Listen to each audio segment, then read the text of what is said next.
Imagine a secret library, not made of books but of every thought ever thought, every dream, every forgotten whisper, a universal hard drive.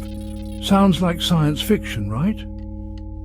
Well, over a century ago, a French doctor named Papus thought it was real. He called it the Astral Light.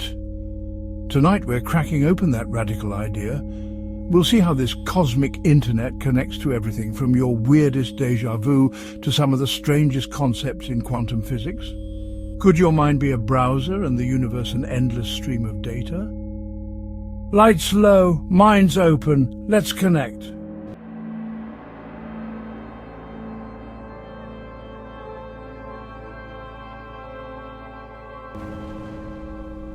So, what exactly is this astral light?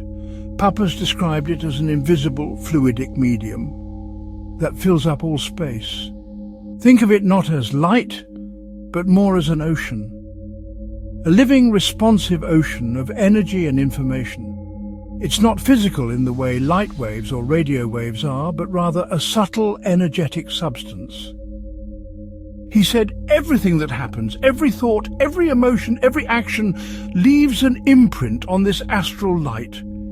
It's like the universe's giant shared hard drive.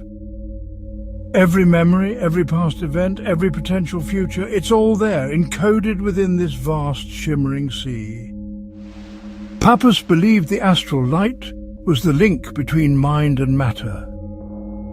Your thoughts could create ripples in this ocean, and those ripples could eventually come true in the physical world, and the events in the physical world would leave their energetic traces on the astral light. He even suggested it's why certain places feel haunted. This is why you sometimes pick up on someone else's mood without talking to them. The residual impressions on the astral light linger, like a Wi-Fi signal in an old house. It's the invisible glue that connects everything. But here's the funny thing, it's not just a passive record.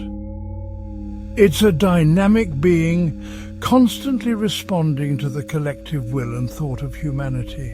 It's like a massive Wikipedia of all possible existence, written and read by consciousness itself. If the astral light is this universal information field, how do you log on? Papus wasn't talking about connecting to a Wi-Fi. He was talking about training your mind. The key, he said, was focus and purification. Remember our invisible shield from last time? That chalk circle wasn't just about protection, it was about creating a quiet space, a place to reduce mental noise so you could better tune your inner antenna.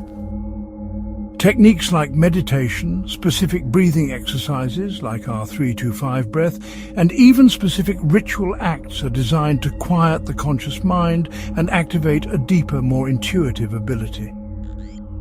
This was often called clairvoyance or astral projection, as heightened states of perception. Think of it like trying to pick up a distant radio signal. You need a good antenna, a clear frequency, and minimal static. Papus taught that your conscious mind generates a lot of noise. By calming it, by focusing your will, you could potentially receive information from this vast, unseen network. He warned, however, that accessing the astral light without proper preparation could be overwhelming, just like trying to download the entire internet into your brain at once, or maybe receiving a message from someone you didn't quite expect. Fast forward to 2025, science talks about things just as mind-bending as the astral light. Take quantum entanglement, it's real. If two particles become entangled, they remain linked, no matter how far apart they are. Change one and the other instantly responds, instantly, faster than the speed of light.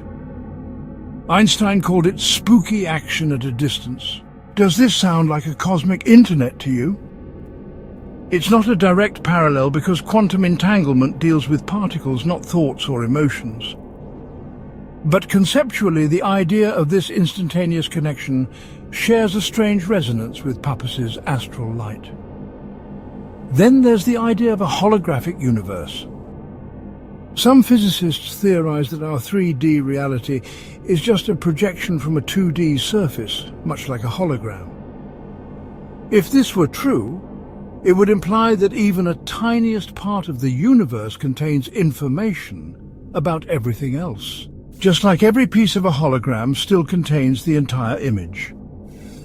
This too echoes Papus's ocean of information. Even the observer effect in quantum mechanics, when someone is observing a particle, it changes its state and behavior, could be loosely, poetically linked to Papus's idea of consciousness influencing the astral light. Your focused will, your intention, isn't just passive, it's an active participant. And what about the sheer amount of information we're swimming in?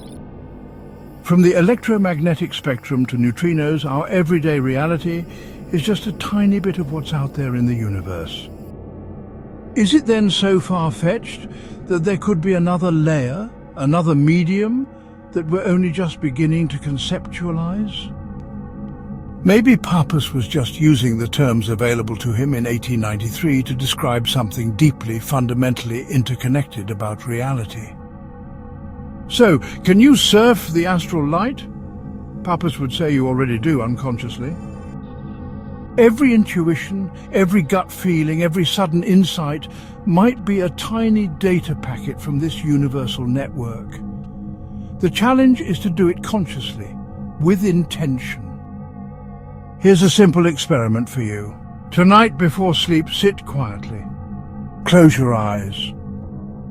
Take 3 rounds of our 3-2-5 breath to calm your mind. Now, with honest curiosity, ask yourself a simple question. Something that you truly want an answer to. Ask this question and then just let it go. Then for the next 24 hours, pay attention. Notice any recurring thoughts, any strange coincidences, any fleeting images or conversations. Papus would suggest these might be the astral light responding. It's about being open to subtle information, not forcing a dramatic revelation. Remember, this isn't about fortune-telling or bending reality to your will overnight. It's about exploring the idea that your consciousness is more connected than you think.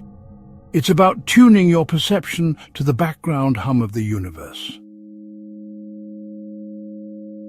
Papus always stressed caution. The astral light, he said, contains everything, including distorted thoughts and illusions. Always seek clarity, truth, and positive intent. If you feel confused or uneasy, simply ground yourself. Remember about your invisible shield. And always use discernment. Curiosity is good, recklessness is not. The universe might be talking to us constantly.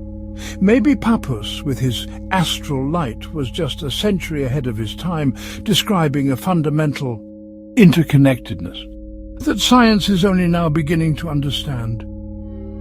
Try that simple thought experiment. Share any strange coincidences or insights you experience using your favorite hashtag #MysticMechanica. Did the universe send you a memo?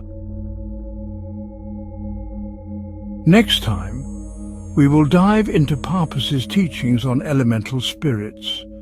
Not mythical creatures, but perhaps the earliest concepts of intelligent, emergent patterns within nature, and how they relate to modern ideas of biomimicry and complex adaptive systems. Until then, stay curious, stay connected, and keep tuning that inner antenna. To keep tuned, don't forget to like this video and subscribe to the channel. See you next time.